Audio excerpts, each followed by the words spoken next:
like in the Soviet Union,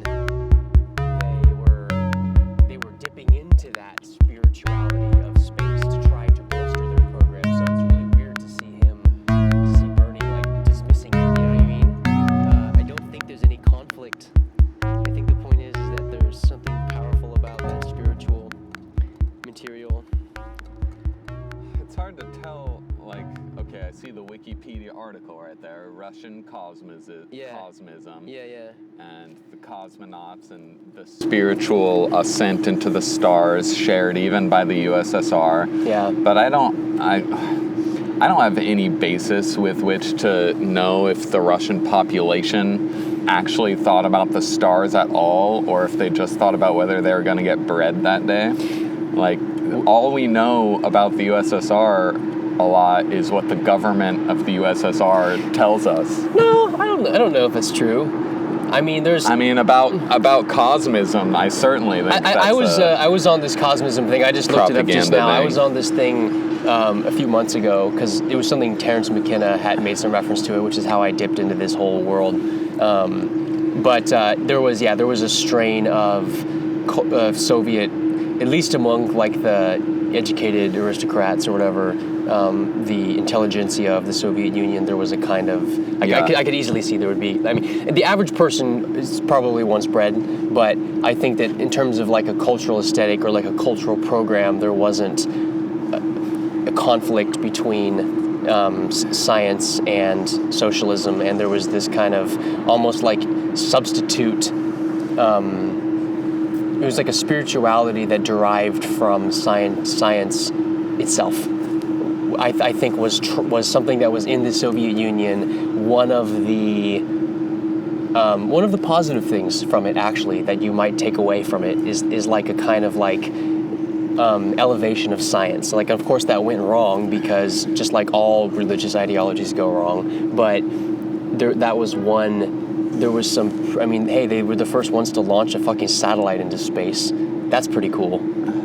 Sure, yeah. They just give credit where credit is due.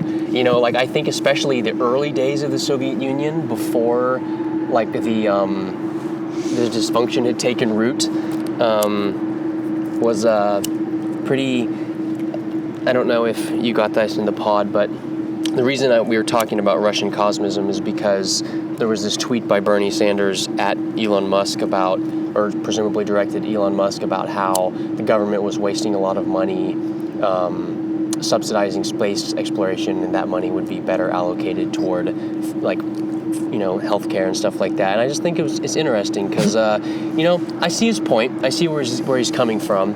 But I think that if Bernie, you know, who I do have respect for on a personal level, I think that he might be missing here, though, because I think he underestimates the extent to which the younger generation needs some kind of, like, reservoir of spiritual meaning, and the idea of... Yeah, we have to have a vision of the future that we all like. I think exploring space has a spiritual aspect to it, and that is, you know, people who, you might be misestimating what people are actually missing. Absurdly,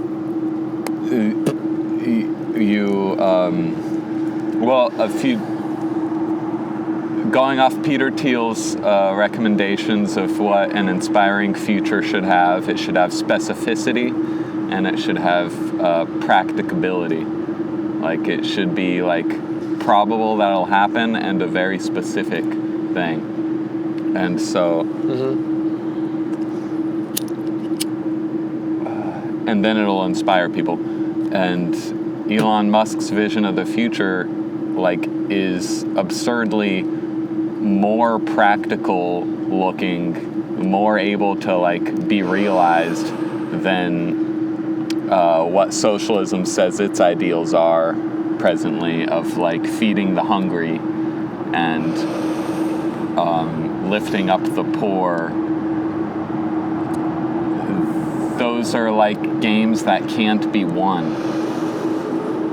And going into space is literally more able to be achieved than fixing all the wounds of the world and refusing to take a single step forward until everyone has a 5-course meal on their plate every day. Well, and I also think that if people, and this kind of, well, this leads me to this kind of broader thing I was thinking about, that like, you know, if you were really serious about making material progress, you know, which is the stated aim of socialism, is, you know, a chicken in every pot, or whatever the modern version of that is, a walkable grocery store in every neighborhood, you know what I mean, something like that, you wouldn't immediately jump to antagonism. You know, you wouldn't take an antagonistic stance toward people who are pushing the bounds of technology. And you would see $5 billion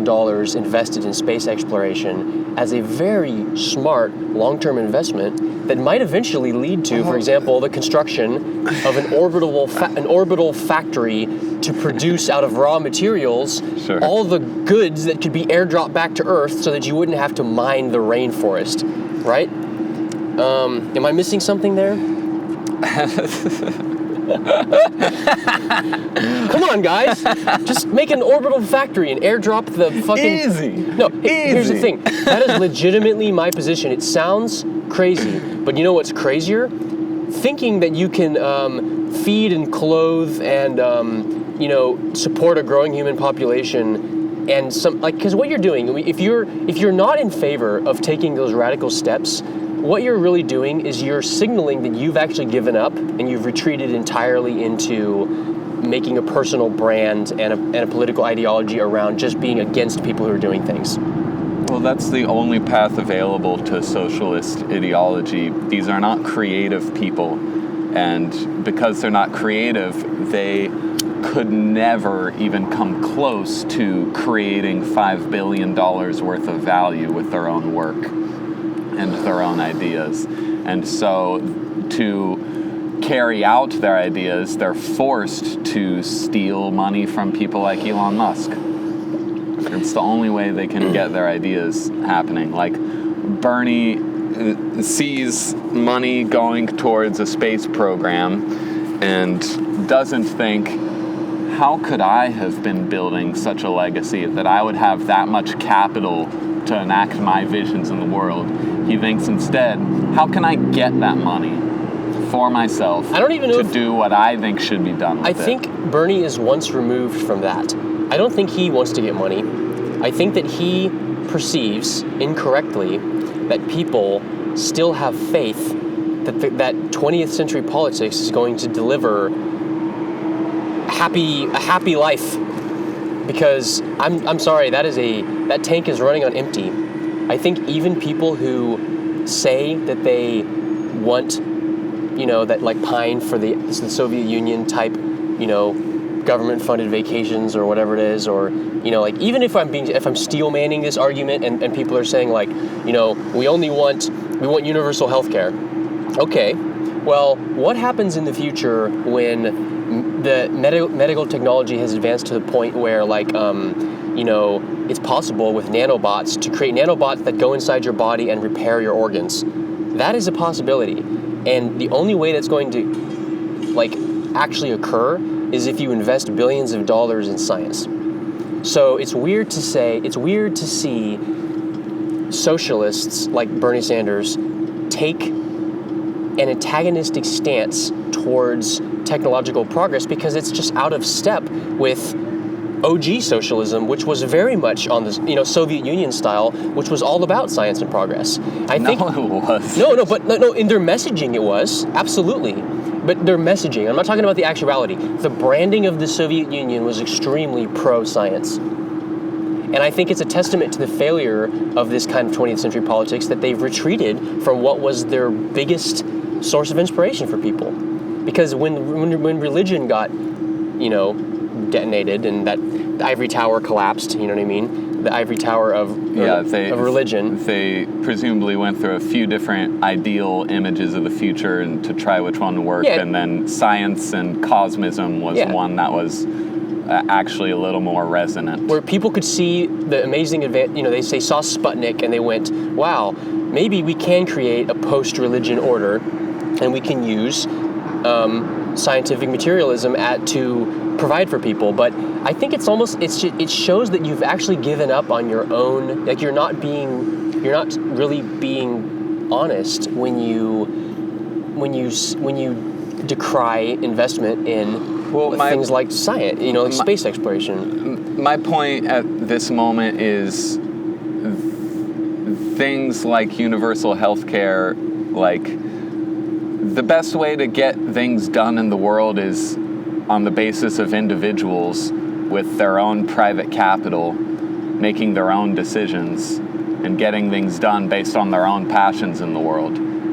And every leftist just thinks, I'll just take money from someone who has too much of it and I'll give it to the government, and the government will know how to enact this change. When my point is, where does change come from? It comes from passionate individuals who have specific ideas of what they want the future to be. That's where change comes from. Yeah, it's like going... And so you have to build capital. Yeah, because what is the government? And spend money. When you say, we do not trust private individuals who have money to do anything good with it, we're going to require anyone who has power to do something to give that power to other people. Why do you think that other people are better suited to doing something with capital? Like what makes someone who did not earn their place, wasn't necessarily even elected, but like is an appointed bureaucrat? Is that the kind of person you think should be in charge of like saving our collective soul? The myth of it is a majority of people think that bureaucrat is a good person. So it's the will of the majority. That's better than an evil, money-obsessed individual is the will of the majority, quote unquote. I guess it's just I guess I think that maybe putting your faith in the majority is not a winning move. Because I don't think the majority of people, like, the majority is not where progress comes from.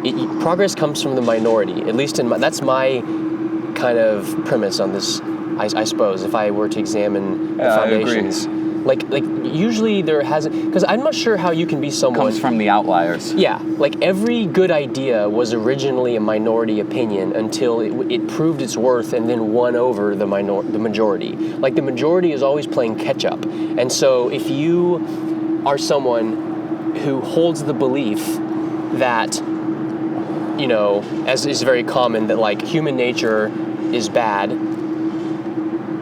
how can you square that with putting your faith in the majority to allocate capital? Even if you have this naive faith, the majority's will be translated and expressed by a bureaucrat to allocate funds. Why do you think that they will make a good decision? Why do you think that the same people whose basic nature you have such a dim view of are capable of nominating a leader to allocate the capital that you have confiscated from other people?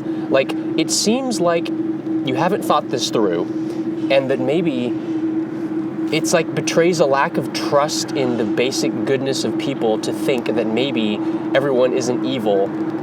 You know what I mean? Well, do you... I don't know. What about you, Stuart? Do you think are people basically good, or are they basically sinful? Oh, I think that we deserve everything that we get. Which, notice... So we deserved COVID.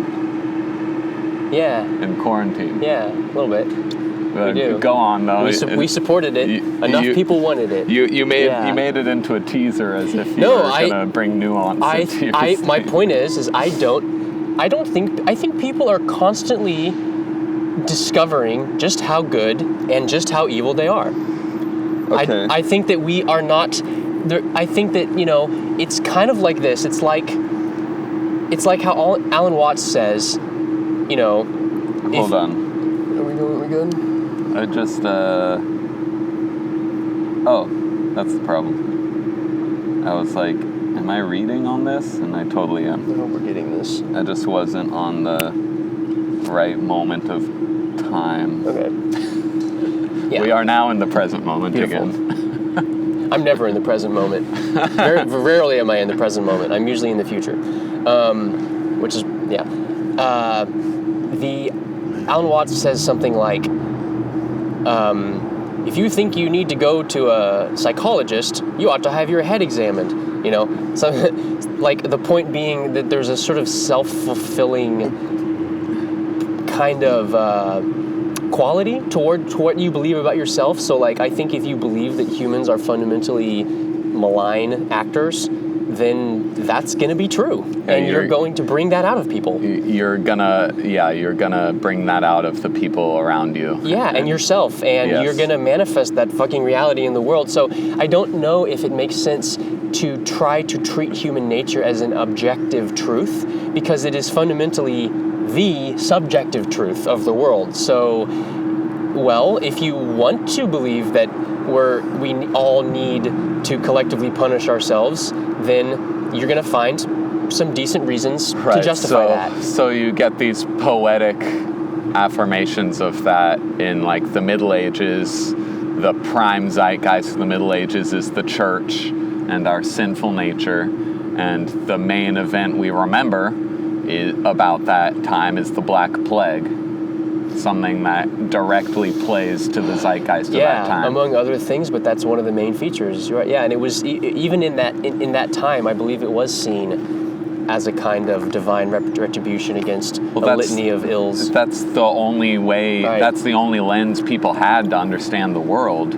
So that would be what gets applied to nonsensical nature coming out of nowhere to strike people down. Is what is it? Well, like everything is God, so it's God. Yeah. What does God think about humans?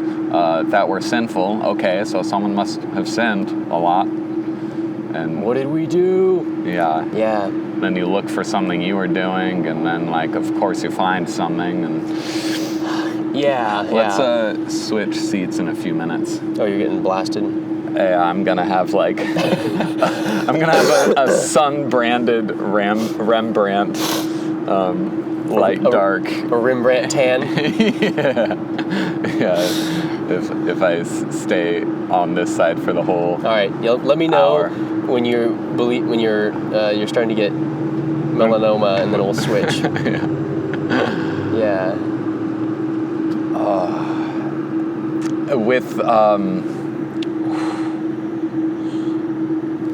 This is where it's tricky.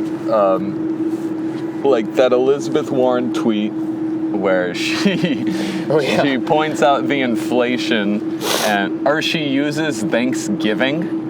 She uses the celebratory national holiday of Thanksgiving to make it a political jab against corporations. Yeah. Let me read this tweet just for the edification of everyone involved. Okay. This is Elizabeth Warren yesterday. Elizabeth Warren on Twitter. Wondering why your Thanksgiving groceries cost more this year? It's because greedy corporations are charging Americans extra just to keep their stock prices high. This is outrageous. Yeah. Okay. Okay, my first thing is I want to say, I believe Elizabeth Warren is probably a quite intelligent individual. So I'm not calling her stupid. I'm calling her a liar. She does not believe this. Of course she doesn't believe this. She was in charge of the consumer or whatever. She's a very educated person. She does not honestly believe that big turkey is why, like, give me a break, man. You could have, come on, man. Channeling a little bit of Joe Biden. She doesn't believe that. So she's saying it because she thinks that that's what people want to hear. Just like Bernie's saying I think she believes it. Really? I think she believes it. I can't tell if you're giving her too much credit or not enough. Both. I'm calling her an idiot, and I think she is in line. I think her words are in line with her beliefs. And most people carry contradictions within their beliefs, completely invisible to themselves. So it's believable to me that Elizabeth Warren has cognitive dissonance going on that doesn't even register an error in her mind. Because certain things are so important that you can ignore the truth or ignore certain parts of the truth if it means highlighting something that you've decided is the ultimate truth. Yeah. And for her, the ultimate truth, if you believe that she believes what she's saying, the ultimate truth is that greedy billionaires and greedy corporations are the cause of all our ills. And she would be justified in seeing and thinking, well, the majority of people think this, so there must be some credit to it.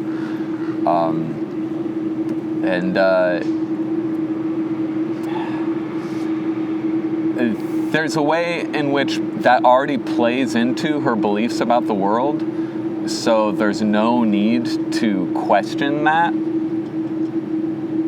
because it fits so well into the worldview that, like, you don't even have to look past to the nuance of, like, inflation and printing money and what printing money does to prices.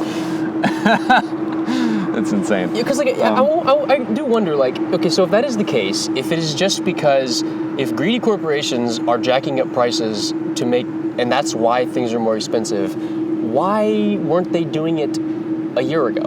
Were they just, are you saying that they were just being nice, but they've just suddenly got the idea that now, like, that there's no, like, it might not, maybe, like, it could be, like, fuel prices, or, let me finish my point. Yeah, sure.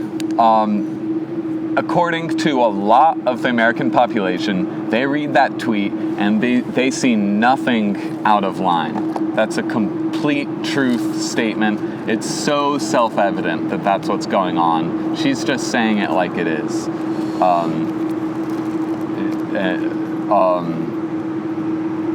Of course it's greedy corporations making this thing. And they look for evidence of that, and they see it everywhere in every headline. And there's no narrative for any of these people of the alternative interpretation of, well, fiat currency just gets printed out of nowhere, and the value of the dollar goes down, and inflation skyrockets, and so things cost more. And government intervention creates these depressions because they are getting farther and farther away from the actual free market, which is where you can see, like, actual accurate representations of price. The government twists the truth of that, and it creates these unpredictable ripples of insanity out into the economy. Like, no one on the left is even getting exposed to any of those ideas. They never even see those ideas, except through this distorting lens of the right wants you to think this outrageous lie that it's not all the fault of corporations. And then the people on the right, it's this bubble feed thing. Everyone stays in their bubbles. And there's this vast gulf of narrative, like two completely different narratives of what's going on. And no one in either bubble, if they don't ever go outside their bubble into the gray area of nuance, no one inside of any of these bubbles, like, even thinks to question the merit of their beliefs. Brings a new meaning to the word bubble boy, doesn't it? Like, for you and me, that's a patently insane thing for Elizabeth Warren to say. A lot of people in California are having a completely different experience of that tweet to you and I. They're in a different world. But I think a lot of, like, genuine leftists. Okay, it's time to switch. Yeah, all right. Let me see here. I want to give credit to genuine leftists. I don't want to disparage them, because I think that... I do. No. Genuine leftists, my friend. I'll disparage the genuine ones even more. No. I am interested in... I want to I'm interested in anyone who has sincerity behind their words. Okay. Are we good? We'll find out. Am I in the shot? I just want to be in front of the camera, or the laptop. Okay. Okay, so I'm positing... Is my cigarette over there still on your right? Cigarette, here we go. Yes, it is. Beautiful. Your half a cigarette. I suppose we should.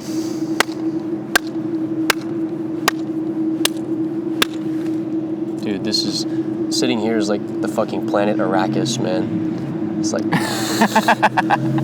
Water! Give me the lighter. Later. Okay, credit to genuine leftists. Credit to people. So I'm imagining someone who, you know,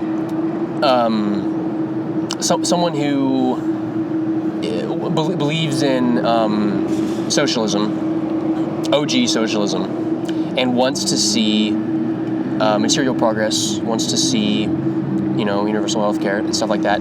I wonder how you could not look at that tweet and go,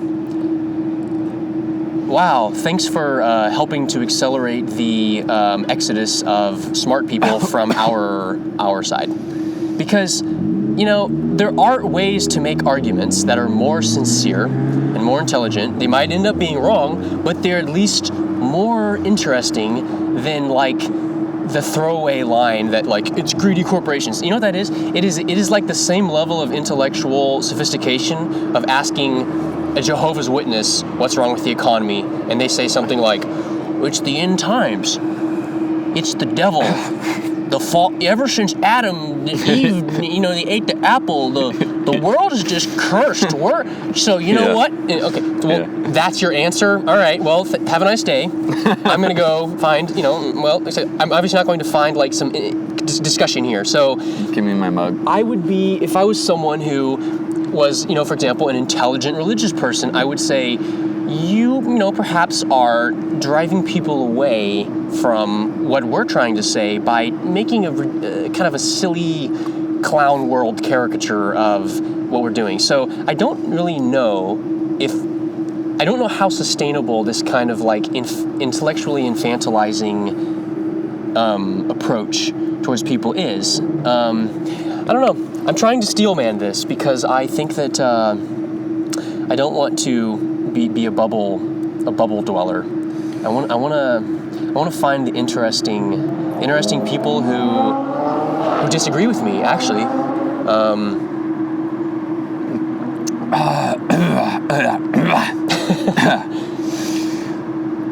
God. I remember when I was little. Maybe I was 12, 13, 14, 15. 2001. So how old I was? 13? It was 13, and Toxicity by System of a Down dropped. And I bought that album the first fucking day. And it is an amazing album.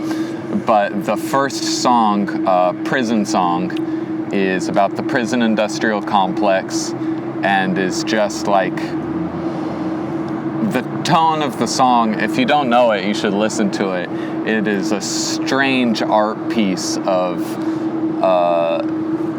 InfoWars, like Alex Jones whistle blowing the like conspiracy theory of like the lyrics are just like downloading as much information into your brain as possible within like 4 measures of music about the CIA using drug money to fund puppet dictators and push not even America's political agenda in the world, but an organization within America is enacting their vision of what the world should be by manipulating third world governments and using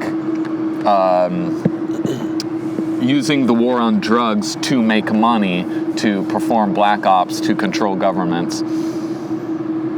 So I'm listening to all this, and I'm a 13-year-old, and I take the lyric booklet up to my mom while she's cooking dinner, and I go like, Is any of this true? Of course not, honey. What the fuck are they talking about? Like does the government do this? Do they take drug money? Do they use cocaine? Does the government use cocaine to murder third world country dictators and put in their own dictators? And I gained a lot of my respect for my mom that day because she had the intelligence to go, I don't know, Alex. I don't know enough about any of this. It might be true. And so I was like, oh my gosh, I've come to a place of the world my respected parent doesn't have expertise in.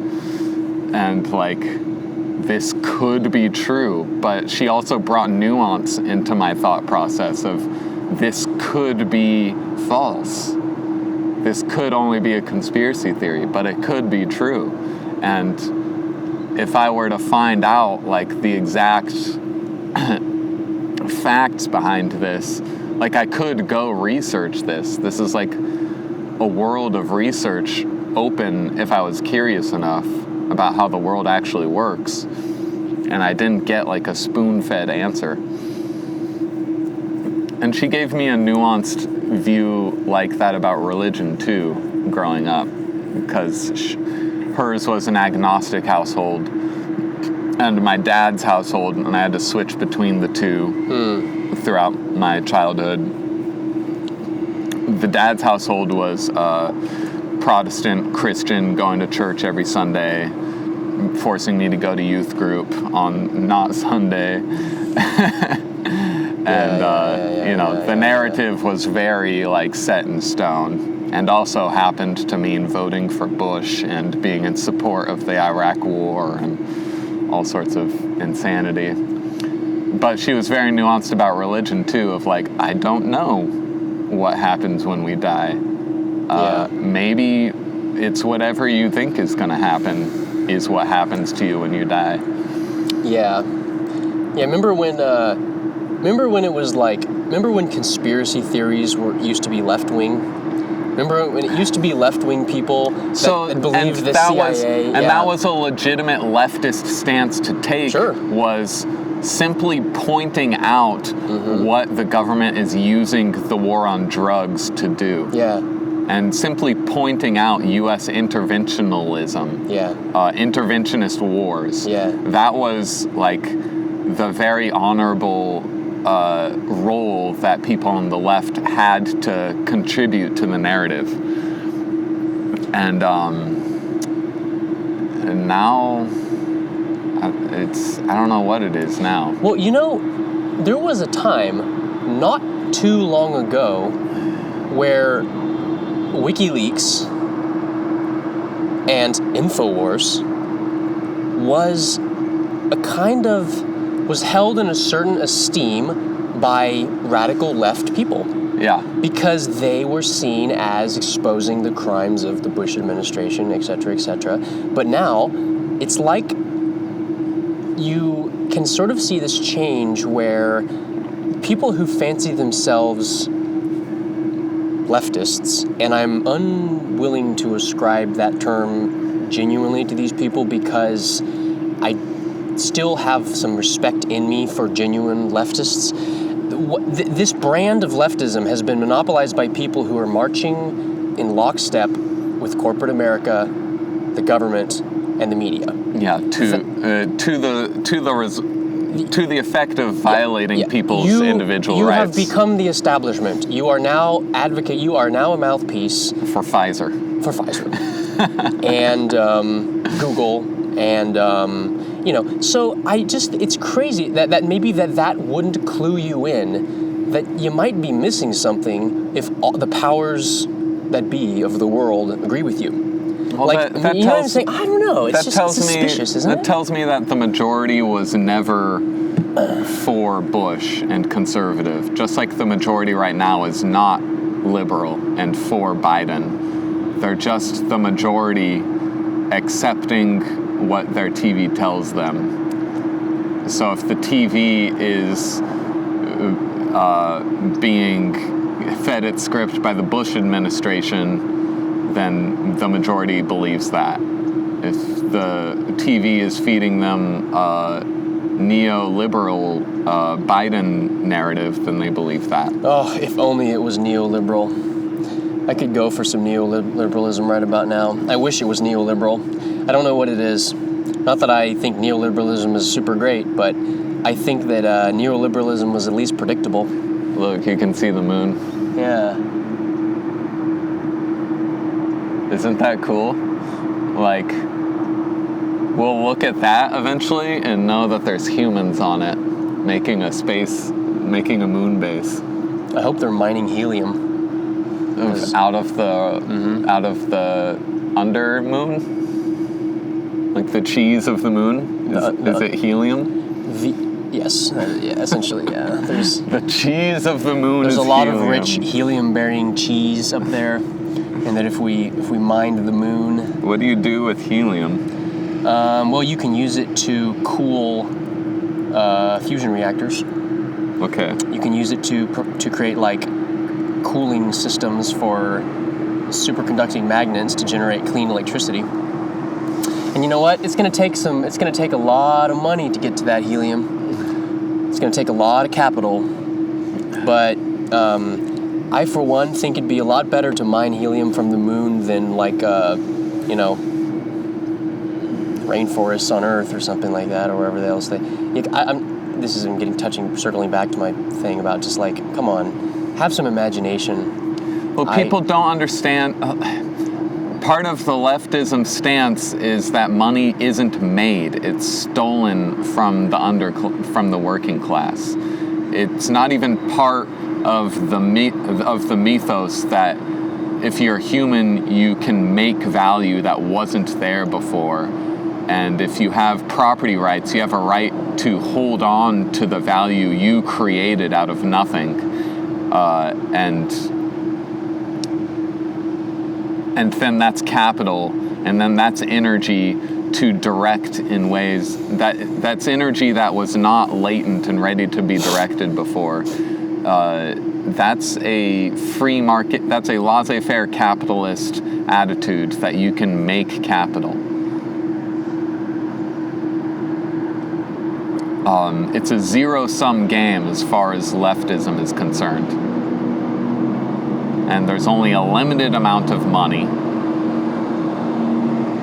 And so it's the scarcity mindset of any money that's left, we have to give it to the people who need it most. And Jeff Bezos did not make all that value by having better ideas and better organization than other people. He stole it. No, you gave it to him. For good reason. We gave him that money because he was providing us a better service than other people were. Yeah, I think I've been thinking about this a lot.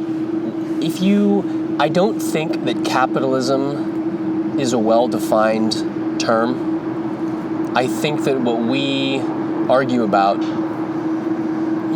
whether capitalism is good or bad, sort of misses the more interesting question of like, what is actually going on? What is the process that we call capitalism in 2021? What is, how does we have to update our model of what we're even arguing about, because something like, I can't remember if I said this in the last episode or not, but when someone asks, if someone asks me, do you believe in capitalism? Do you support capitalism? My sort of response to that is well, it's kind of like the same way I feel as if someone walks up to me and says do you believe in God? And I go, well, what do you mean by that? Yeah. Because what you mean by that is going to totally influence my answer. Yeah. I'm not sure if you're talking about Jehovah. Probably not. I'm not like a, I'm not a. I didn't receive my education from church. I received my first education from church, but I fortunately become more educated, and I don't necessarily see things in such pre-modern terms. I kind of see God as the totality of the universe, and I suspect that we're all God actually in some sense, and that it's kind of some hippie bullshit, honestly. And it would probably take a whole conversation for me to articulate what I meant by that. So I think capitalism is something like that. We have to have a conversation about what exactly are you for or against? Because so is it a free market? Or is it like state policies that favor monopolies? Or is it industrial capitalism? Or is it kind of like the kind of artistic art capitalism that we're seeing now with like NFTs, where, NFTs are the concretization of a new form of cultural scarcity that's being used as an asset upon which like a kind of capitalistic system is being constructed. And there's pros and cons to that, but it's not, I think it's a nuanced discussion. I think what leftists are pointing out when they're most in the right is... interesting phrase. Yeah. When they're the most correct is when they're decrying robbery and violation of people's rights. And so they see corporations doing this, that, or the other, and they see individual rights getting violated. Strip mining the landscape for coal. And not accurately... accounting for the negative externalities. Yes. Not properly accounting for the external costs of that. Yes. And that's good, when someone's breaking the rules that we've all agreed are the best rules for equality of opportunity. People should be punished for breaking those rules, and when they aren't punished, that corruption is happening. And so pointing out corruption, that's very important. Capitalism I see it as just a better articulation of the trade and barter system of tribes with each other in the before times. Capitalism is just like the process by which you create things of objective value for yourself and your fellow man, and being paid in kind for the value you're bringing to your tribe.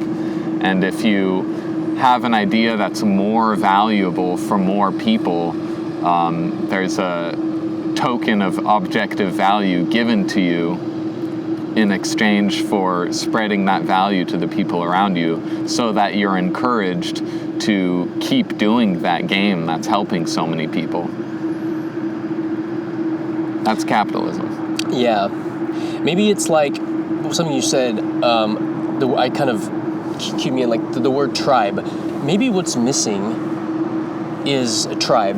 Like, if people feel that they don't belong to anyone, they don't belong anywhere, and they're sort of atomized, you have a situation where you are liable to have a very low tolerance for any kind of risk, because you feel like you don't have,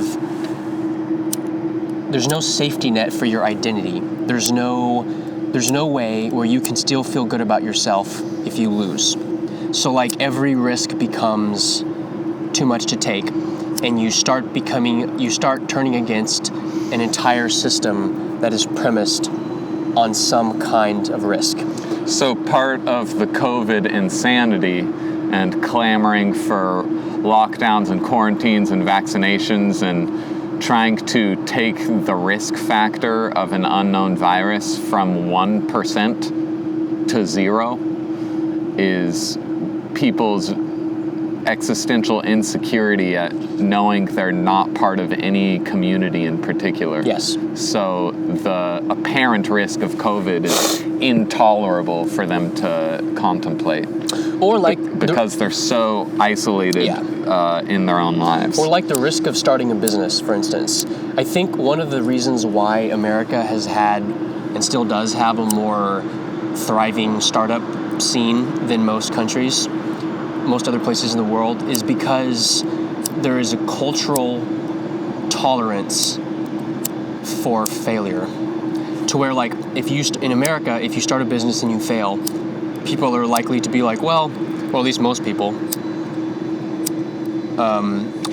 will be like, well, hey, good job, like you tried, you're gonna try to start another business, all right, good job, you're trying, okay, you're trying to make something out of your life and you're trying to contribute something. That's not true of other places. Like in Europe, for instance, at least my experience I'm not just talking out of my ass. I lived in Finland for 4 years, so I'm not just pulling this out of my ass. There is many, many good things about Finnish society, or Scandinavian, Nordic society, let's say, but one of them is that people are afraid to take risks because there's a lot more social judgment when you fail.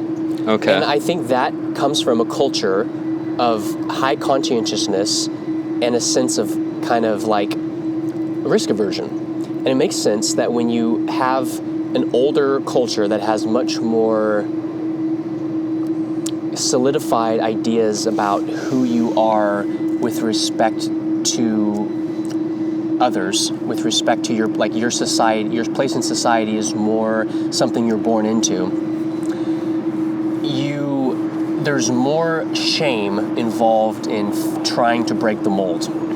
And I guess another way of stating this is that what America has going for it is a kind of unconscious sense that things are okay. We haven't been bombed into oblivion in living memory. There hasn't been the kind of there haven't been events here that, we've been living in a time of material security and kind of like mythical security too. We're the best, we're on top of the world. Well, you know what I mean? So that kind of feeling that like, well, things are fundamentally okay is like the premise upon which people are willing to tolerate something like capitalism, which involves risk of failure. Sure. So I think that is what a cultural myth does, is it provides you a kind of bedrock identity framework that you feel comfortable in and that you can ground yourself in and be like, I'm okay, so I'm able to trade with people, I'm able to try to, maybe I'm able to go live out of my van and be an artist. That's something you can do in America. Yeah. And no one's going to look down on you for that. People are going to be like, hey, great, I kind of wish that I had the courage to go do that too, because I hate my job in fucking retail and it sucks, and I'm going to go do the van life thing too.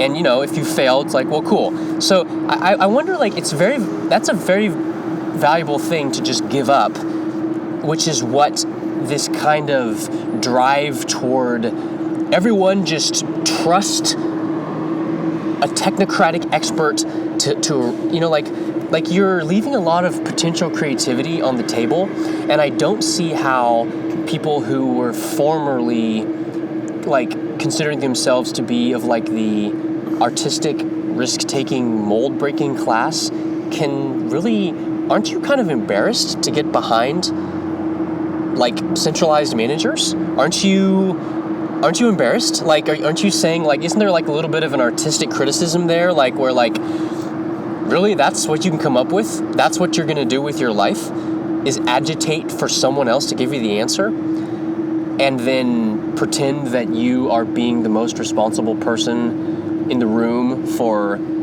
giving away your power? It seems like it's totally against the New Age movement, the human potential movement, yeah, the hippie movement for that matter. Yeah. Hippies are not people hippies were some very open source people. Yeah. So it's really, really weird to see hippie branded socialism. Yeah. That we have, there's a fundamental contradiction there. So the back to the land hippies, the crystal hippies, the homeopathic hippies, okay, y'all might be a little squirrely sometimes in your scientific understanding, but you know what? Spiritually, I really support what you're doing, and I think you're way more on the right track than people who are the big government hippies. Yeah. Which are really not hippies at all. They're people who have kind of adopted the aesthetic, but are being led down the same path as Bush conservatives were. Yeah. And I think that needs to be said because I think for there to be like a healthy discourse in American society, you need to have genuine left people and genuine right people. You need to have Noam Chomsky versus Ron Paul. Now that is an interesting podcast. I would love to listen to that discussion because they're both smart people and most importantly, they're both sincere people. Yeah. I don't want to see a discussion between, Elizabeth Warren and whoever the fucking, the eye patch conservative guy. Yeah, the flag, the Trump flag people, and like, come on, guys. Like, I would pay to see a boxing match. Yeah, let's have a UFC because your people. Let's be honest. Your brain is not what you're bringing to the table. What you're bringing to the table is like fist fight, playground, scuffling bullshit. Yeah. Hey, I'd still pay to see that, but I'm not gonna like take notes on it and use it to like advance my understanding of the world. Yeah. It's entertainment, sure. Let's go to the next locale. All right, let's do it. Okay. Yeah. We'll find out. Yeah. This makes me think of interior spaces, discovering really cool interior spaces in buildings in the city, like spaces that open up on the inside. For the Mandarin's film desk, Jade and I watched Vertigo by Hitchcock a while back, and one scene, the detective type protagonist is at maybe it's a library, I don't know, but there's waiters bringing drinks and lots of cushy chairs and hardwood paneled walls and these big rooms with like beautiful wooden pillars and soft carpets and big beautiful chairs and waiters bringing you drinks and like this fucking beautiful huge room that was just like a public like place to hang out and smoke cigars and have drinks and read books. Maybe it was a library. I'm not sure what it was. But you look up from the street at buildings and windows like this, and you wish something of cultural value was happening up here.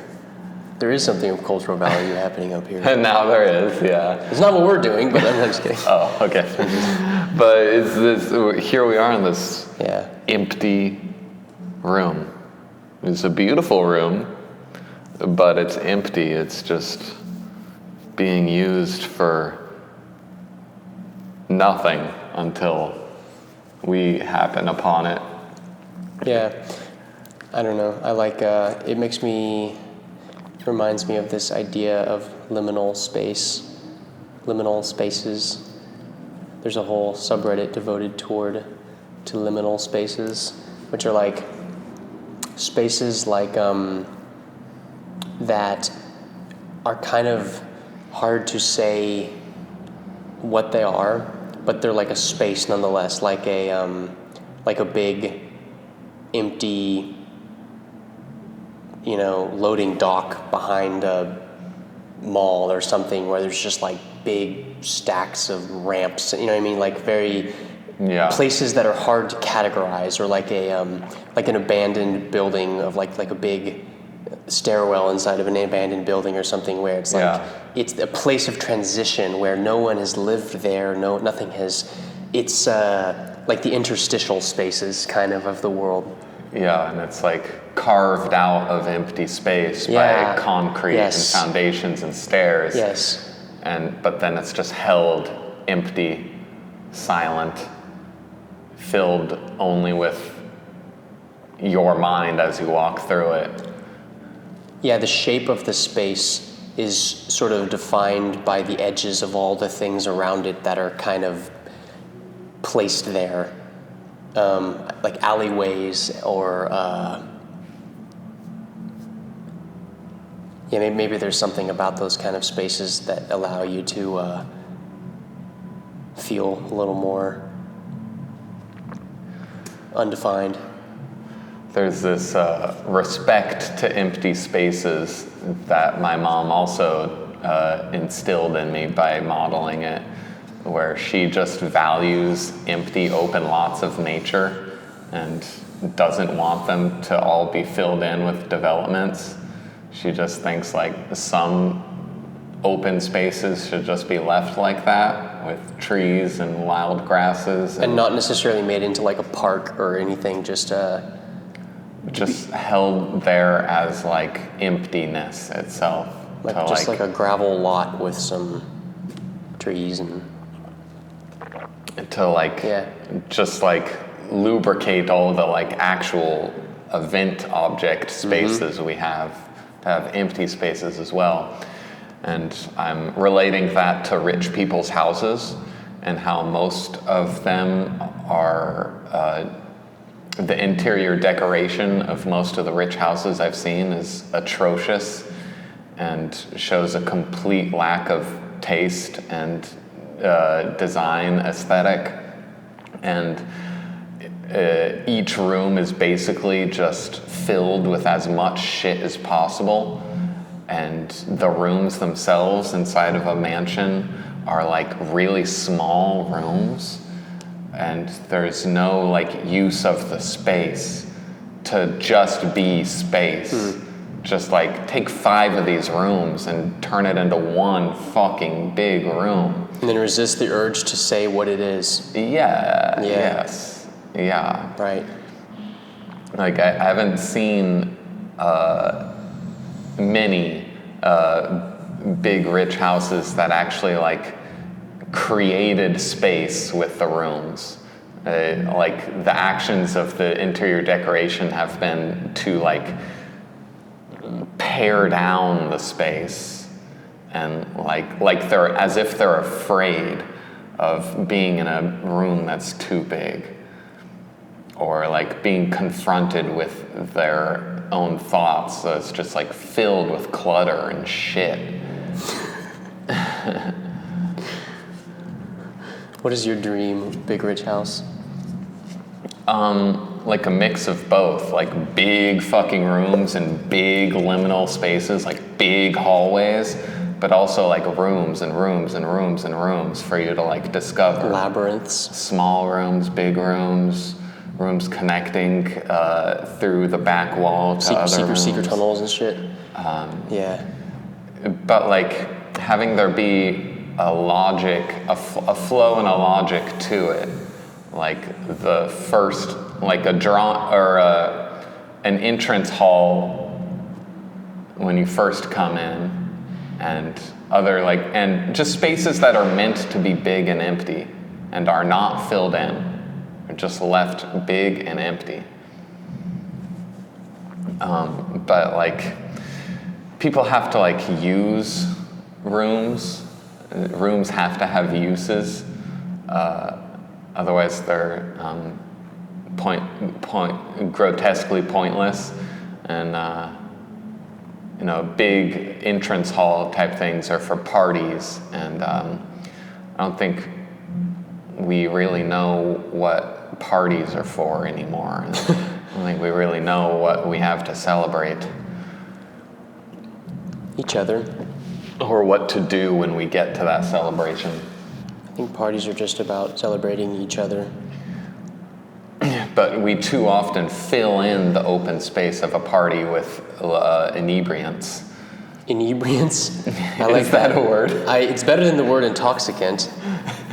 We fill up the space of our celebratory mind with intoxicants. We don't just let it be like this liminal space of seeing the people around us. We immediately try and fill it up with alcohol. That's why I want to have an eyegazing party. An eyegazing party? Mm-hmm. Tell me more about that. Everybody just sits in a circle and stares at each other. That's how it works.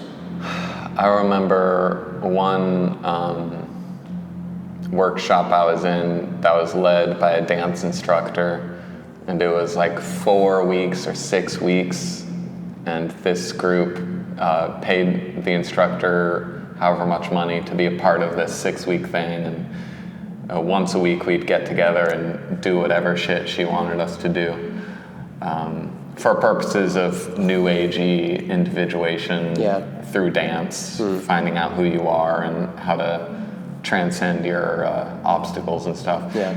And one thing we did was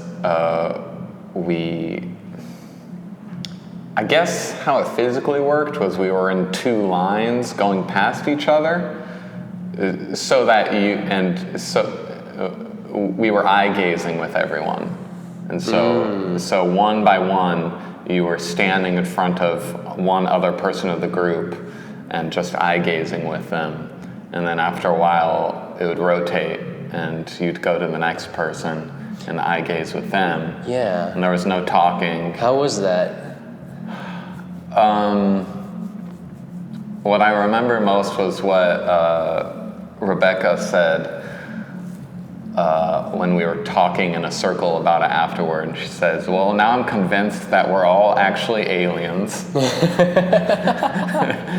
And that's what I remember, because that, like, it's like, we all, when you really look at a person, you see that they aren't like a cookie cutter human in any like definable Bro, that's why I look sense. away. That's why I look away from people when I talk. because they're alien. Because it distracts me. It's too intense. That's why I think I would like this eye-gazing party thingy with no talking, because talking, when I'm speaking, I'm seeing thoughts. I'm not seeing anything outside my eyes. I'm not seeing, so I'm seeing behind my eyes when I'm speaking or thinking, which is most of the time. So, you can meditate on a candle or whatever, but you could probably also meditate on a human being in front of you. That'd be trippy as fuck. What happens with it is, like, the bandwidth of the communication, because it slows down to 0, you're not talking, it speeds up to this high bandwidth communication of minutia of facial gestures. And, like, each little, like, you both feel the same, like, winds of subtle feelings. Like, you see your own subtle emotions as they come up reflected in the eyes of the person you're looking at. Yeah. And, like, these very subtle, like, present moment feelings get communicated at the speed of, like, faster than thought. And you're responding to each other's minutia of facial expression. It's like faster communication in that way. Yeah, that's how it is with me and Alicia. We stare at each other a lot without saying anything, and there's a lot of communication. There's a lot of information. There's a lot of information. You're reacting to a lot of things. And because I feel comfortable just staring at her for long periods of time. And it's like, I don't do that with other people. Yeah. I just think because there's not really a social context in which it's acceptable to just like stare at somebody, which, maybe speaks to the fact that we are kind of closed off from each other.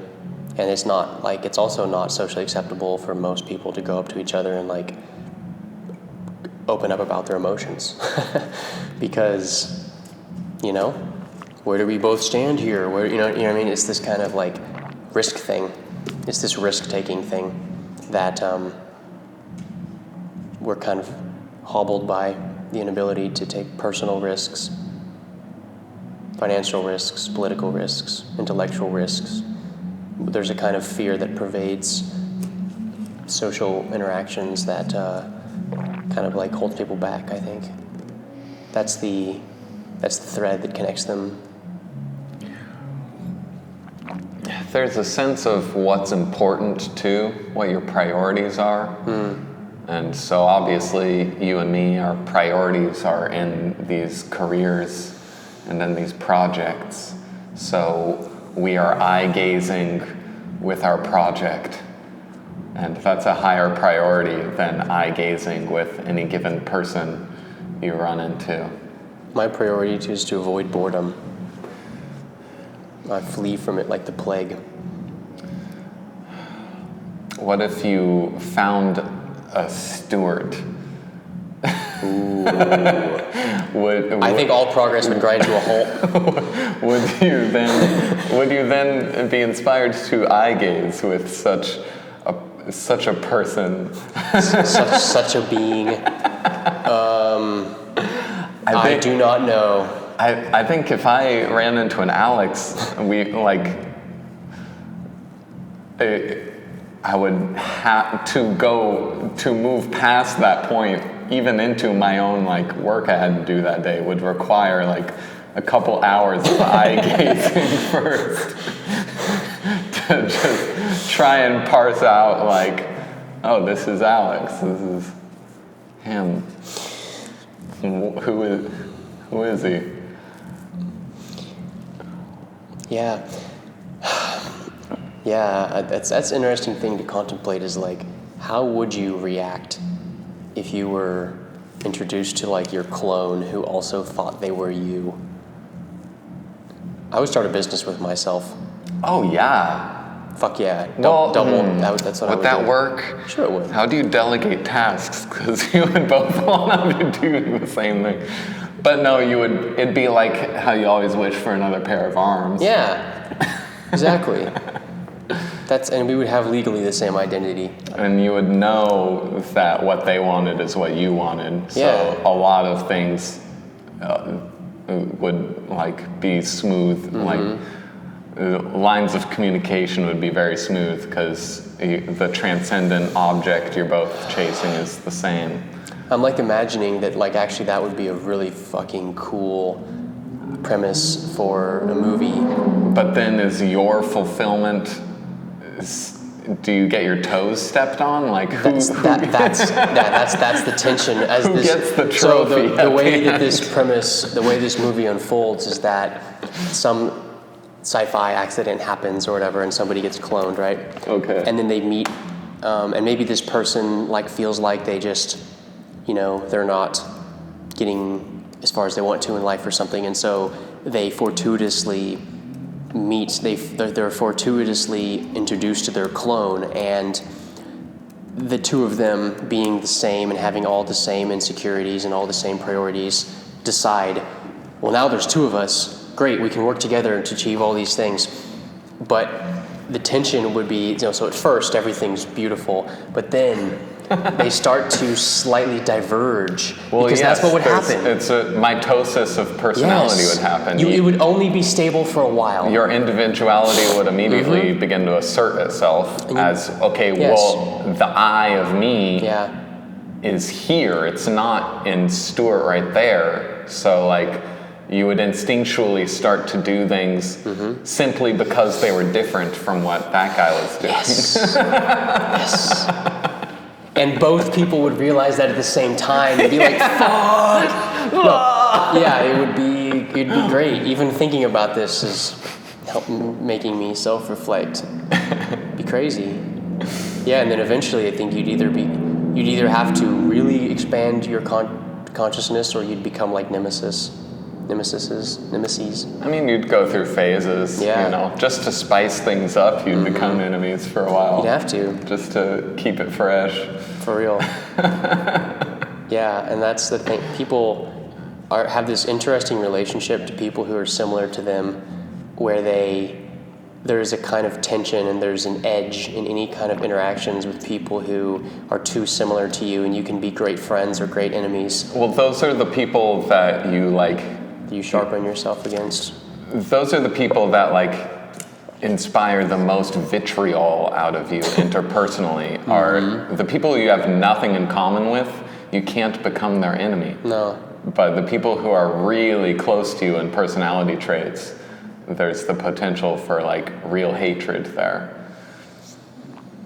Yep. And that's why there's groups of counter-protesters fighting each other on the streets of Portland. Yeah. Because they're very similar personality types. Yes. And they're both annoyed that the other one is trying to claim the mantle of being a prophet for the New World's religion. Yes. Yeah, they're competitors. Okay, so the spirit of science as applied to our podcast, my question has been, how might we apply the spirit of science to what we're doing here with our podcast? And that's related to an earlier question of mine of what kind of things can we achieve with long-term planning?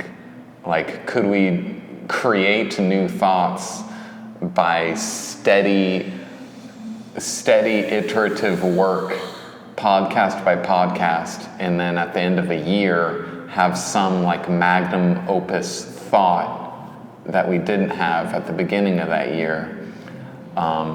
So this, with science, like, could we be throwing hypothesi into this thing, and like, what kind of evidence could we? Because like you create facts by throwing hypotheses at reality, and you would never have observed those facts without first coming up with a hypothesis. And of course, it starts the other way around sometimes too. You start with facts, and the facts you're choosing to focus on start creating a bunch of hypotheses. You know what it is? In ecological terms, a question is an ecological niche, and a hypothesis is the organism that pioneers it. And it either, like an ecological niche being like an opportunity, a kind of open space, a kind of way of making a life. And a hypothesis is like the organism that pioneers that ecological niche. Like if there's the ability for, like if you have an ecosystem where there's a bunch of grass, there's an ecological niche for a grass-eating animal, and there's going to be all kinds of ones. So I think there's something like that, like in a cultural context, like we're in the world, there's these questions. Those questions are unresolved niches, and we have a hypothesis. We stick it in that space, and we see if it lives or dies. We see if it grows or if it withers. And that's the contact with reality that is kind of which I think really that is the spirit of science, is its experimental epistemology. Well, or that's actually kind of not true. It's not experimental epistemology, it's experimentalism, which is founded upon a kind of ecological approach toward epistemology. I see the spirit of science I see science as an art, and I see it as inherently creative. Oh, you're an OG scientist, okay. And you're not going to get any grants, my friend. Those aren't the skills that are in demand anymore. Get the fuck out of here. Well, that's why I saw the field of science and went, I'm going to go make music instead. Yeah, science as an art, as creative, like if there's something you want to see in the world, then you can create it. If you don't know the way to create it yet, there's like a technology lying latent in the human imagination. But it's this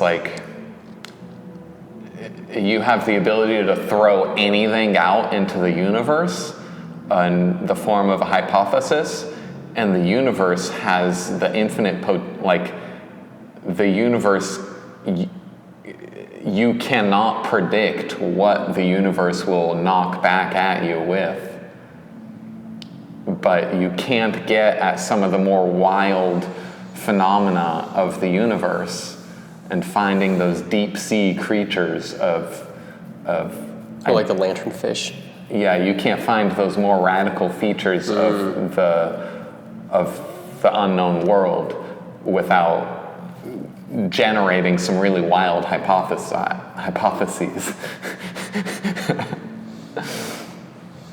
And then with our podcast,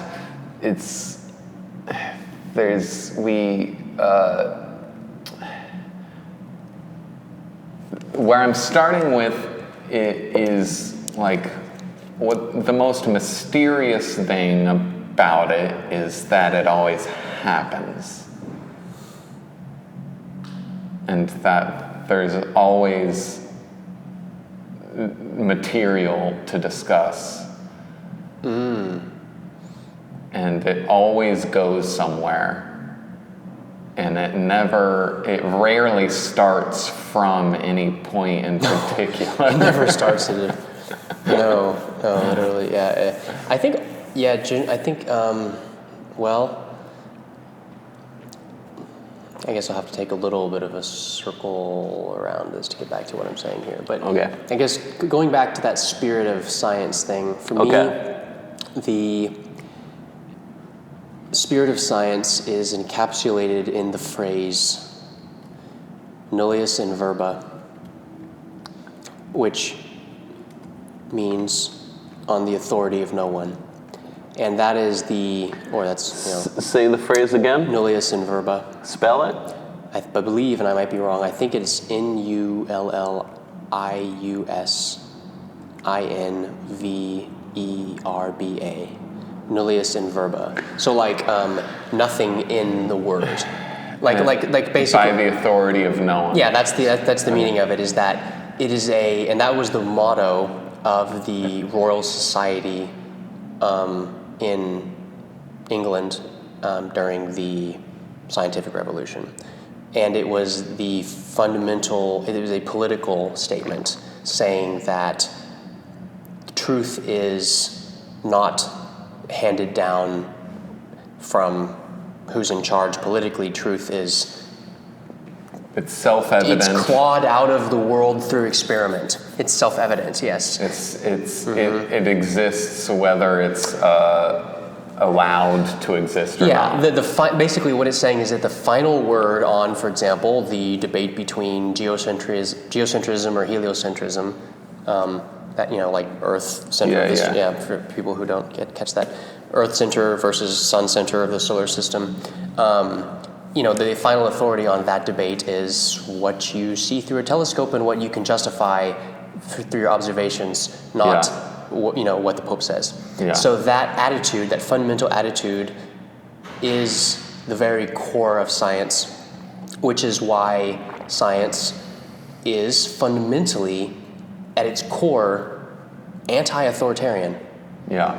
And generally, like most things that are decentralized and that tend towards decentralization and anti-authoritarianism, are sources of great power and inspiration, which makes them attractive prizes to be co-opted by people who nonetheless aspire to being authoritarian. To being the person who hands down truth. And so throughout the history of science, science has played this kind of game where it is simultaneously undermining and enabling, political structures. So we're still doing that.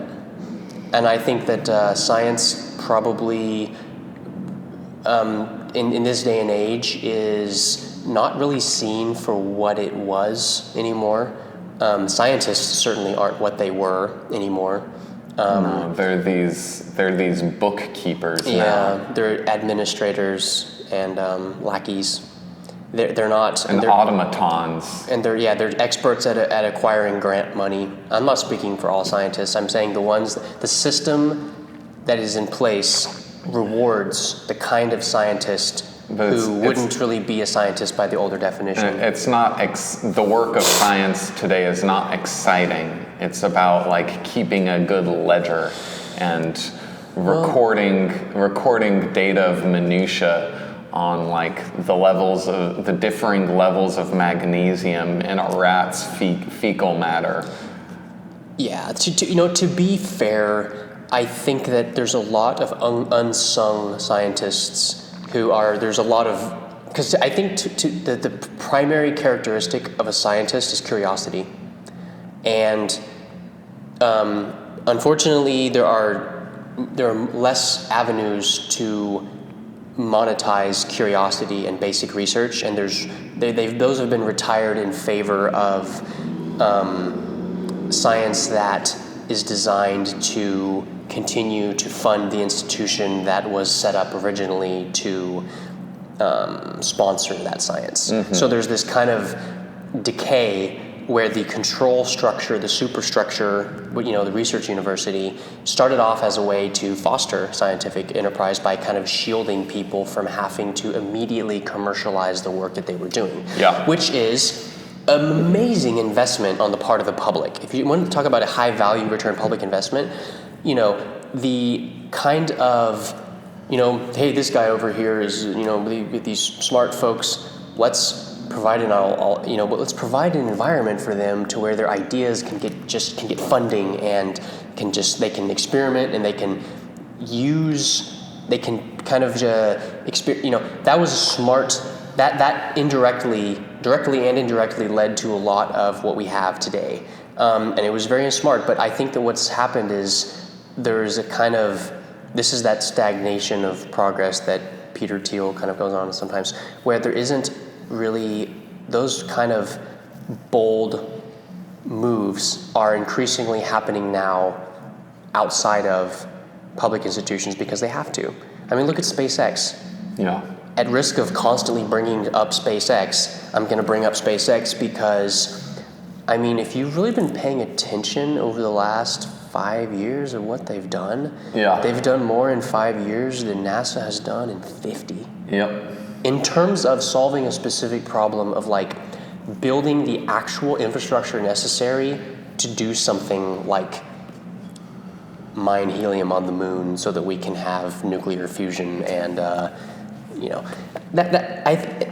think that is kind of shows you that ultimately people who are curious and motivated will find the means or create the means to do so. But I think what we need to do is reformulate our idea of what science is and try to disentangle our idea of science from the institutions that have previously and currently propose or suppose that they represent science, because they don't. I think that science has a kind of, there's something deeply spiritual and humanistic about it. Yeah. And I don't like that it's, sort of being misrepresented by, I don't know, like cheerleaders for the pharmaceutical industry or whatever. Yep. Is kind of, that's the popular image of a kind of like authoritarian bureaucrat who's there to tell you to not bother understanding anything. Don't worry, guys, we got it covered. That's really against the spirit of science. The spirit of science is kind of like, it's nullius in verba. It's willingness to challenge preconceived notions. And it's crazy how, again, I'm coming back to the...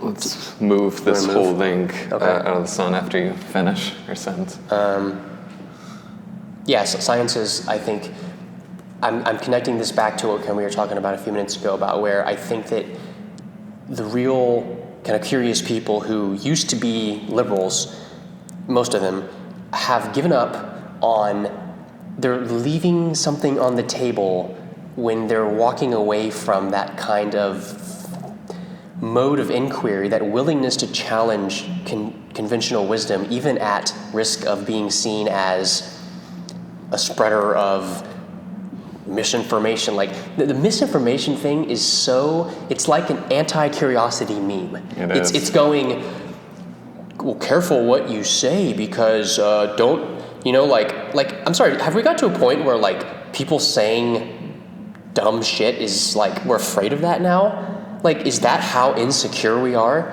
Is that how, it reminds me of something that Alan Watts, like something that he said one time where he was describing how, like in the 1960s, Hyde Park in London had a corner of the park that was reserved as like the free speech corner.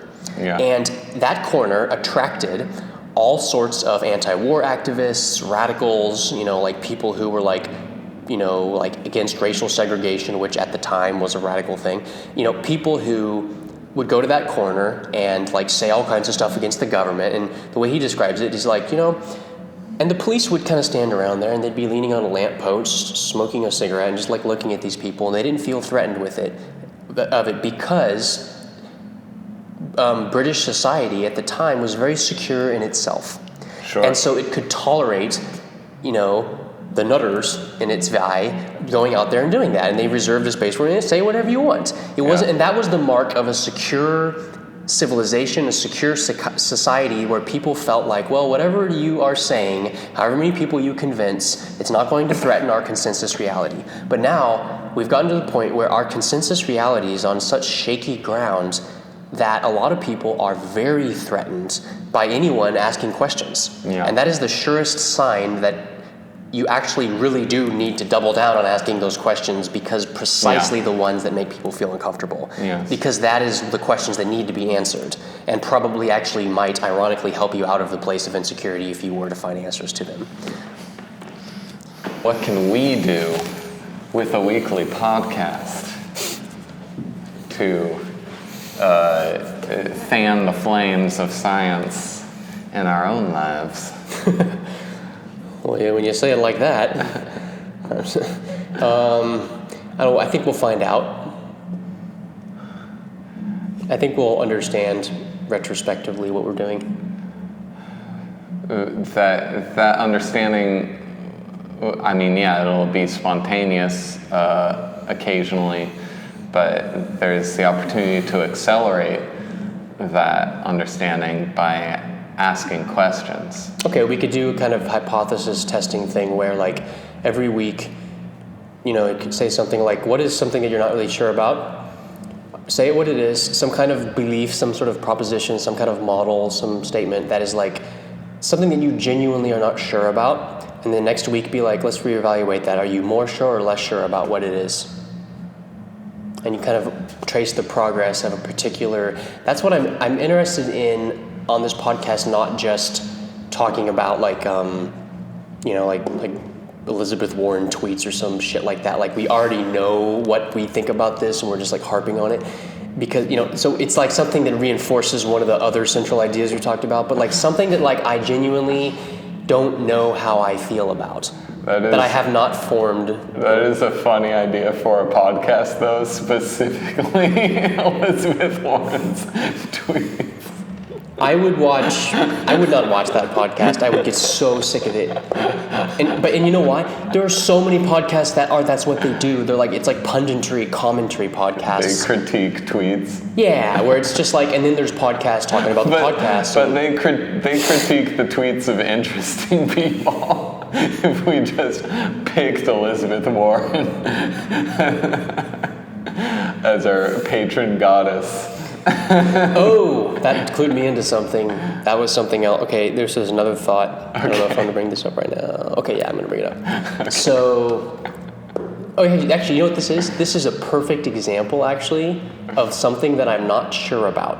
Okay. And that next week, I will revisit this to see how I thought, because I thought of this yesterday.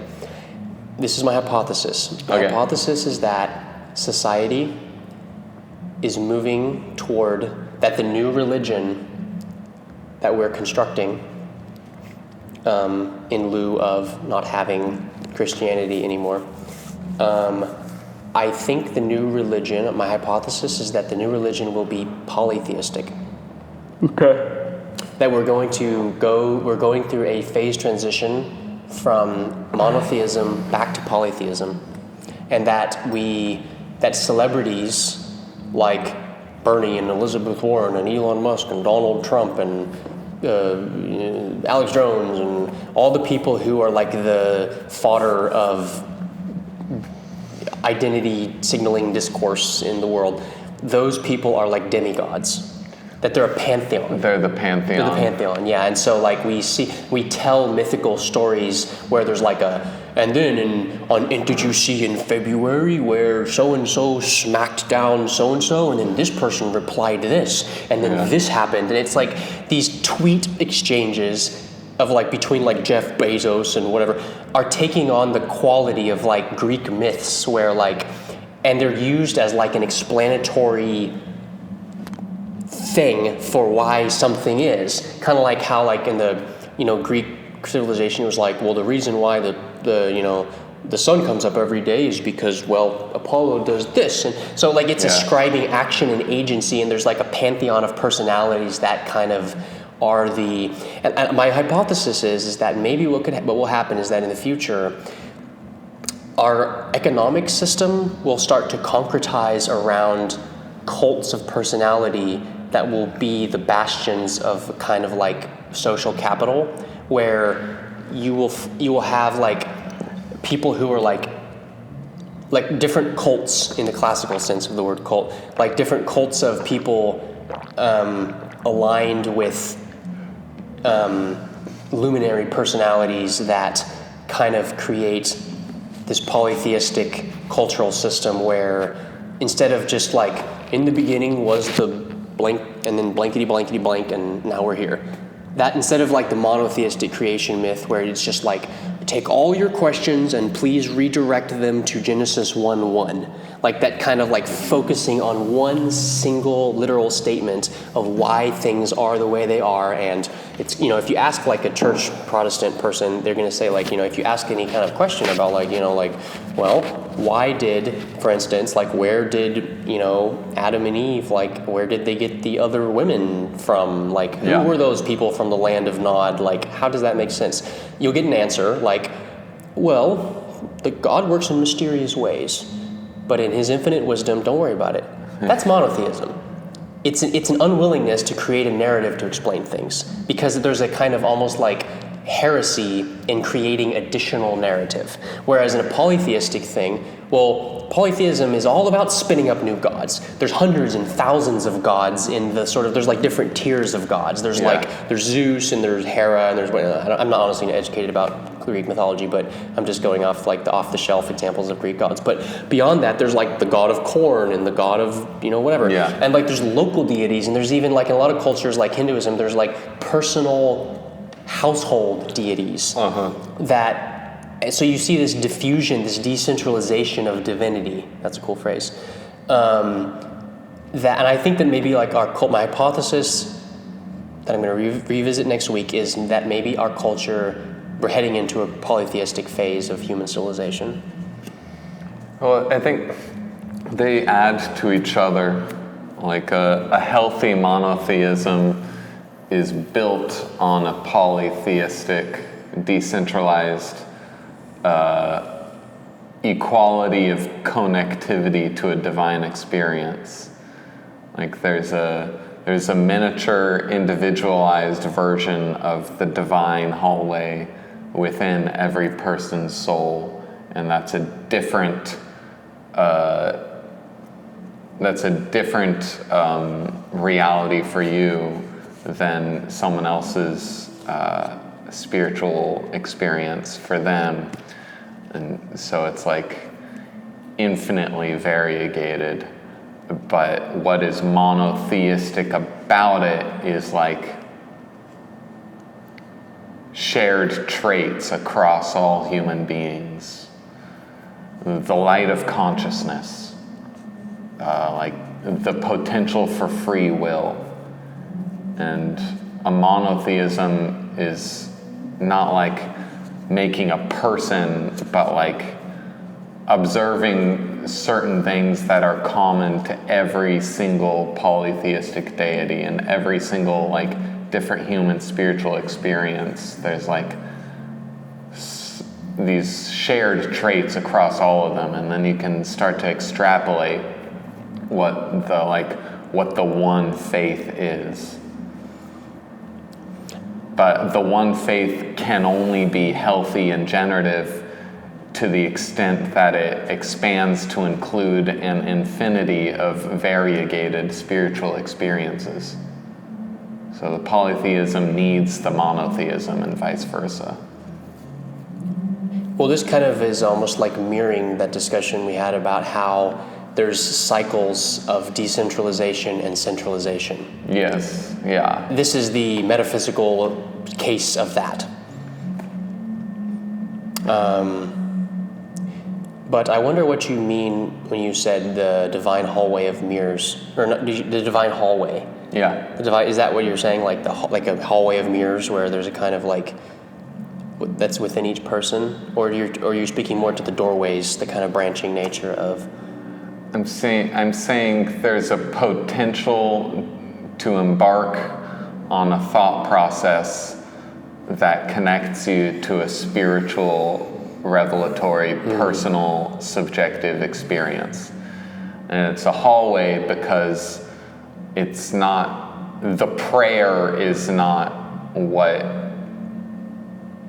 the divinity. It's not in the prayer. It's not in saying the right words.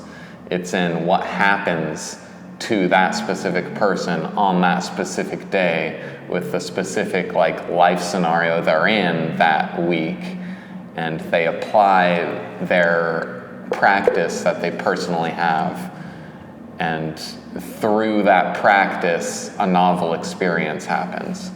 So the practice is the hallway. Like meditation is a hallway through which who knows what is going to come through and greet you with its new idea from within. And so what's in common across every human being is the ability to sit down and have a special inward subjective experience. But what actually happens in that experience is there's as many different ways that could go as there are people on the earth, as there are moments in a day multiplied by the number of people on the earth. That would be the ultimate theoretical end state of polytheism, but I don't think it ever gets to that point. I think the kick back towards monotheism would probably occur far beyond that, because there's a kind of historical precedent for that, I suppose. I was listening to that interview, Jordan Peterson interviewing that Islamic scholar guy, and the scholar guy was saying about how in the beginnings of Islam, Muhammad was in around 600 AD or something like that, 600 or 700 AD, I'm not exactly sure, but he was notable primarily for preaching monotheism. And that monotheism is what got him kicked out of Mecca, which is why he went to Medina, that kicked off the whole, which then they subsequently reinvaded and kicked off the whole expansionistic phase of Islam. It was this tension, it was this conflict between polytheism and monotheism. And I'm like, that's very interesting, because you can see the beginning, you can see that in the way Rome adopted Christianity too, is that adopting monotheism is like a way of it seems to be that when you have a lot of polytheistic people, you can dominate them with monotheism, because it's this consistent, it's like branding. It has to be a monotheism that lets them keep a lot of their polytheism. It works better that way. Yeah. Almost like a monotheism is like a distillation. Yeah. It's that's what you were speaking to, I think, is the things that people have in common. It's a distillation but maybe so that you can understand how polytheism transitions to monotheism. But what I think is that what we're a little less familiar with, and that we might be currently going through, is the monotheism turning to a sort of this greater this going to seed thing, where the flower of monotheism has bloomed and given us what we have today, but now it's so distilled and it's so refined and it's so abstract, and it's such of the mind that people's bodies are craving religion again, and they're craving ritual, and they're craving narrative and diversity, and we're pining for a pantheon now, where you can see that everywhere. Pop culture is doing it. I don't know that we're pining for a pantheon. I'm going to Jade's full moon gathering now. We're pining for a real experience, and we have zero identification with the monotheistic traditions of our grandfathers. So if we want a real experience, we have to make it ourselves. And so it just accidentally happens to be a polytheistic thing, because all the different individuals who want to have a real experience can't believe in any Bible-based thing, so they have to make up their own thing on the fly. So like almost like that's where the greatest shadow is right now, which is why novelty is flowing into it. Like the world is, the concretized, stagnant world has been built by a book. And now this world is unsatisfying to us for some reason, because we can see a lot more possibilities, and so we're digging around in the cupboards for new material, or old material, which is new to us, to try to get some satisfaction. I think that's what's going on. And then that's what I'm doing. And it'll just be a lot of separate new nodes coming up with new ideas of how to generate novelty and interact with novelty. And then the best new rituals will all distill into one set of the best rituals, and we'll get a new monotheism. So are we going into a kind of gold rush phase now, where like we're gonna start mining the past for all of its weird ideas and trying them out again? Well, we're trying old ideas and new ideas against this new world we're in. And so the gold will be the ones that pair with our actual experience in 2021 in a really resonant, generative way. I think we're living in a vacuum. I think that's the primary feature of this world. That is, it's a spiritual vacuum. Like in a political system, there's like power vacuums create warlords. Spiritual vacuums create charlatans and a few really interesting people. And there's all of these actors that are being trotted out as like candidates for who to believe in, what to care about. Is it Bernie or is it Elon Musk, or I don't know? Are they fighting? Look what he said to him. Like they're like slapping each other down, like, and we're all spectating. Like, how is this not trying to figure out what do we believe? Like, of course it is. Why else would we care about it so much? Why would we be personally identifying with these actors as if they represented features of our own psyche? Like, unless they do. Like, of course they do. I just think it's really interesting to take that seriously, take that quite literally, and be like, okay, so we're, maybe like a little miniaturized version of this. It occurred to me yesterday also, like, it was happening in the 19th century, like when like Mormonism got its start. And there was these, like in New England, Mormonism came out of New England actually. Apparently, like Joseph Smith was a guy who was living in New England somewhere, and wish I knew exactly where, but his story basically was that he was living in one of these places that had been called at the time like burned over districts. And the reason they were called burned over districts is because it was like a reference to the kind of like fiery religious zeal that has swept through places.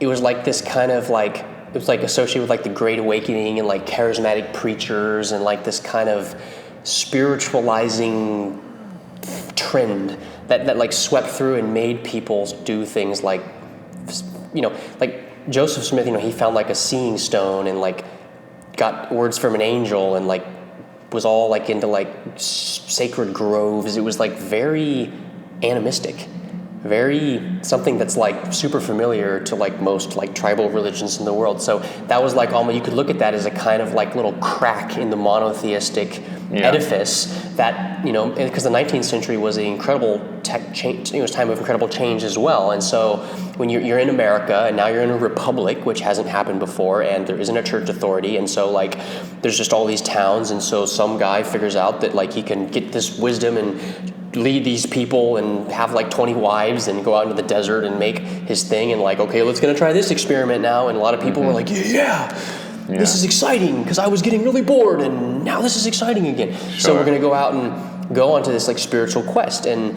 that in a surrounding, of course they were persecuted by the government, because of course they were, and it's like this conflict between, and so maybe the monotheistic edifice was able to like sort of like seal that crack a little bit and kind of continue on and integrate Mormons back into the monotheistic enterprise, So, but now it might be a little harder to fix those cracks, because it's not a crack; it's that we're sitting in a pile of rubble.